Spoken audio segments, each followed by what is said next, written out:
Final ম্যাচের সভাপতির আসন অলঙ্কৃত করেছেন জেলা রুহুল আমিন মন্ডলের সভাপতি, খেলা পরিচালনা কমিটি এবং উপবিষ্ট রয়েছেন জনাব মোহাম্মদ ইবনে মিজান সরকার, সিনিয়র প্রিন্সিপাল অফিসার ইসলামী ব্যাংকে যিনি গুরুত্বপূর্ণ ভূমিকা পালন করছেন, জনাব মোহাম্মদ আশরাফুল ইসলাম মামুন, প্রতিষ্ঠিত পরিচালক ডায়মন্ড গ্রুপ, এবং এছাড়াও যারা অক্লান্ত পরিশ্রম করছেন এই টুর্নামেন্টকে শাসক এবং সাফল্যমণ্ডিত করার জন্য, যার কথা না বললেই না হয়, জনাব মোহাম্মদ এরশাদুল হক মানিক সরকার, তিনি আমাদের মাঝে উপস্থিত রয়েছেন। এবং এছাড়াও খেলা পরিচালনা কমিটি হারুনুর রশিদ সরকার, চঞ্চল সরকার, আব্দুল কাদির সরকার, মফিজুল ইসলাম, শোয়েব সরকার।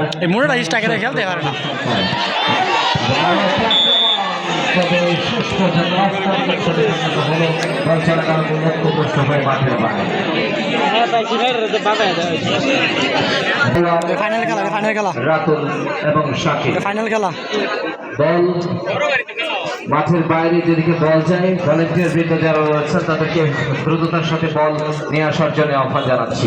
এমনটি কিন্তু আরো একটা আক্রমণ, লেফটিং ব্যাক, সেখান থেকে ব্যাক পাস করে বল পেয়ে গেলেন স্টাফার ব্যাক, পরবর্তীতে অবশ্য আবার দেখা যাক 10 নম্বর জার্সিতে রিপোর্ট রাখতে পারেননি। আরো একটা আক্রমণে সেখান থেকে কিছুটা ব্যাক পাস হলো সতীর্থ খেলোয়াড়ের উদ্দেশ্যে, ব্রহ্মপুত্র এক্সপ্রেস ভাটিপাড়া, সেখান থেকে রিপোর্ট, দেখা যাক রিফাত রাখতে পারেনি, ভুল পারলেন শটটা নিলেন সেখানে প্রতিপক্ষ দলের অনেক সূর্যমুখী স্পোর্টিং ক্লাব উজামপাড়া, সেটা কিন্তু অফ টার্গেট শটে পরিণত হলো। বল চলে গেল লক্ষ্যভ্রষ্ট হয়ে মাঠের বাইরে, একজন খেলোয়াড় আঘাতপ্রাপ্ত আমরা লক্ষ্য করছি। ব্রহ্মপুত্র এক্সপ্রেস ভাটিপাড়ার ফুটবলার কিছুটা আঘাতপ্রাপ্ত, সেখানে রিফাত সেবা শুশ্রূষার মাধ্যমে আবারও তিনি খেলায় ফিরে আসবেন সেই প্রত্যাশা আমাদের সকলে। এবং আবারও উঠে দাঁড়িয়েছেন রিফাত, কিছুটা ঘুরিয়ে আসবেন।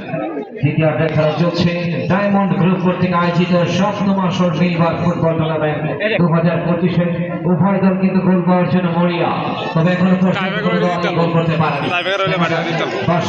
সেখান থেকে আরিফ বল পেয়ে গেলে দলের অন্যতম প্রাণ ভোমরা, দুর্দান্ত ফুটবল খেলে থাকেন এই আরিফ, দলের অন্যতম চৌকস খেলোয়াড়। ব্যাক পাস হলো স্টাফার ব্যাক, সেখান থেকে বল পেয়ে গেলেন অনেক থেকে আবারও বল নিয়ন্ত্রণে নেওয়ার চেষ্টা, শেষ পর্যন্ত মারুফ তিনি নিয়ন্ত্রণে নিতে পারেননি। বল পেয়ে গেলেন প্রতিপক্ষ দল, লেফট দিক দিয়ে কাউন্টার অ্যাটাকে যাওয়ার চেষ্টা, আবার কিন্তু ভুল পাস, বল চলে গেল সাইডলাইনের পায়ে। ফ্রি কিক সেখানে প্রস্তুত রয়েছেন সূর্যমুখী স্পোর্টিং ক্লাব, যারা ডিফেন্ডিং চ্যাম্পিয়ন, এখনো পর্যন্ত গোলের দেখা পায়নি। এবং এদিকে ব্রহ্মপুত্র এক্সপ্রেস একটা আক্রমণ, লক্ষ্যভ্রষ্ট শট, বল চলে গেল করে মাঠের বাইরে।